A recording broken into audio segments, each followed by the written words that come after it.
मेरी आज की वीडियो हमल के आखिरी 3 महीनों के बारे में है, यानी third trimester. Pregnancy journey series का ये चौथा पार्ट है और इसमें मैं डिटेल से गाइड करूँगी कि अब हमल के आखिरी 3 महीनों में आप अपना और अपने बेबी का ख्याल कैसे रख सकती हैं।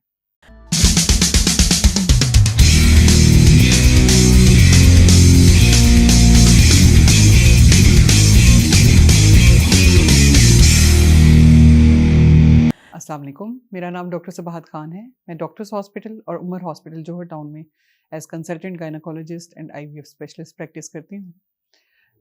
हमल के दौरान जब ख़वातीन आ रही होती हैं, पहला ट्राइमेस्टर तो उन्हें बहुत ही मुश्किल लगता है क्योंकि हार्मोनल चेंजेस की वजह से उनकी बॉडी में चेंजेस आ रहे होते हैं। उस वक्त अंदाज़ा भी नहीं होता कि अब क्या उनकी बॉडी में चेंजेस आएंगे और वो किस तरह से प्रेगनेंसी को कोप करेंगी। फिर दरमियान का ट्राइमेस्टर वो होता है कि जिसमें सबसे कम कॉम्प्लिकेशंस होती हैं, प्रेगनेंसी भी स्मूथ होती है, आमतौर पे बॉडी आधी हो चुकी होती है, यानी हनीमून पीरियड होता है। और सेकंड ट्राइमेस्टर वो हिस्सा है जब आपको पहली दफ़ा अपने बेबी की मूवमेंट फील होती है, यानी हमल के 5वें या छठे महीने में बच्चे की हरकत महसूस होना शुरू होती है। और आहिस्ता-आहिस्ता पहले टुक-टुक होती है, उसके बाद आपको पूरी बॉडी की मूवमेंट ऐसे लगता है कि अंदर बच्चा घूम रहा है, ये ऐसा फील होना शुरू हो जाता है। और उसके बाद आपका स्टार्ट होता है हमल के आखिरी 3 महीने यानी थर्ड ट्राइमेस्टर, यानी छठे महीने से लेके 9वें महीने तक का पीरियड। ये वो पीरियड है जिसमें बच्चा तेज़ी से ग्रो कर रहा होता है। बच्चे का वेट भी गेन हो रहा होता है और आपका वेट भी गेन हो रहा होता है। Ideal pregnancy weight gain pregnancy के शुरू से लेके आखिर तक 10 से 12 केजी होना चाहिए। जो लोग ज़्यादा वेट गेन कर लेते हैं, बच्चे का वेट भी ज़्यादा हो जाता है और उससे फिर डिलीवरी के टाइम पे कॉम्प्लिकेशन आने का रिस्क होता है।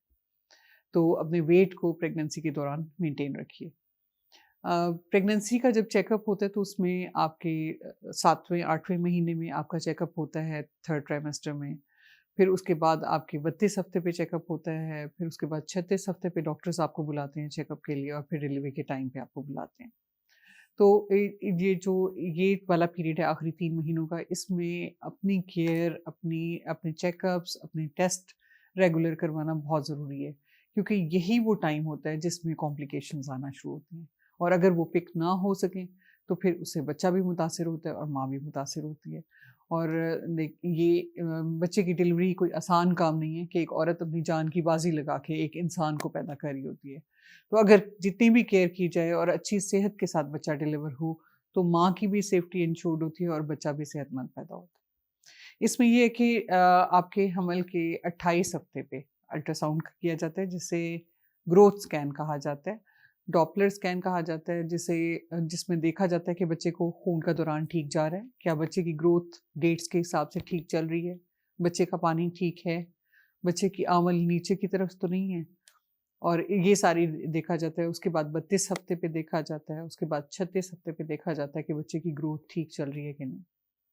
इस दौरान आपके ब्लड प्रेशर को रेगुलरली चेक किया जाता है, आपके शुगर लेवल चेक किए जाते हैं। ये वो टाइम है जिसमें आपके खून में तेज़ी से कमी आ सकती है, तो इसलिए रेगुलर आपके ब्लड टेस्ट होते हैं देखने के लिए कि खून की कमी तो नहीं है। अगर कोई खून की कमी आ रही है तो इस टाइम पे आपकी खून की कमी को पूरा करने के लिए आपको टैबलेट्स दी जाती हैं आयरन की, बाज़ औक़ात आपको आयरन के टीके लगाए जाते हैं। अगर ज़्यादा खून की कमी हो तो ऐसी सूरत में खून की बोतल लगाने की भी ज़रूरत पड़ सकती है।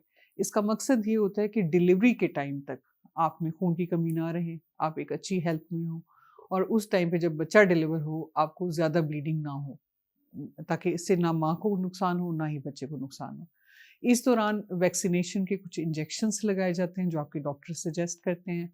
आपको सप्लीमेंट्स दिए जाते हैं जिसमें आयरन सप्लीमेंट्स होते हैं, विटामिन होते हैं। इसके अलावा आपको कैल्शियम के सप्लीमेंट्स दिए जाते हैं क्योंकि इस वक़्त माँ को सबसे ज़्यादा एनर्जी की, ताकत की ज़रूरत होती है क्योंकि बच्चा इस वक़्त आपकी बॉडी से सब प्रोटीन्स, विटामिन्स, सब ताकत की चीज़ें ले रहा होता है क्योंकि बेबी की भी ग्रोथ तेज़ी से इस वक़्त हो रही होती है। तो इसमें डाइट का ख़्याल रखना बहुत ज़रूरी होता है। हम पेशेंट्स को कहते हैं कि इस वक़्त जो डाइट लें उसमें प्रोटीन डाइट ज़्यादा होनी चाहिए, ऐसी डाइट ज़्यादा होनी चाहिए जिसमें आयरन ज़्यादा हो, ताकि खून की भी कमी ना हो और उनके शुगर लेवल्स भी कंट्रोल्ड हों। ज़्यादा मीठी अशिया से भी परहेज़ करने का कहा जाता है और इसके अलावा ज़्यादा तली हुई चीज़ों से भी परहेज़ करने का कहा जाता है क्योंकि जैसे-जैसे प्रेगनेंसी बढ़ती जाती है, बच्चे का साइज़ बढ़ता है, बच्चेदानी का साइज़ बढ़ता है, आपको हम कुछ ख़वातीन को हाज़मे का मसला होना शुरू हो जाता है, एसिडिटी का प्रॉब्लम हो जाता है, कुछ लोगों को कॉन्स्टिपेशन यानी कब्ज़ का मसला शुरू हो जाता है। तो ऐसी सूरत में फिर हम पेशेंट्स को कहते हैं कि फाइबर डाइट को इंक्रीज़ करें। वॉक को इनकरेज किया जाता है क्योंकि ये आपकी हेल्थ के लिए ज़रूरी है। यानी हल्की-फुल्की एक्सरसाइज़, अपनी डाइट में फाइबर डाइट और प्रोटीन डाइट का इस्तेमाल, सप्लीमेंट्स का बाकायदगी से इस्तेमाल, रेगुलर गायनी चेकअप्स और टेस्ट्स, ये सब इम्पॉर्टेंट हैं इंश्योर करने के लिए आपकी सेहत को और आपके बच्चे की सेहत को।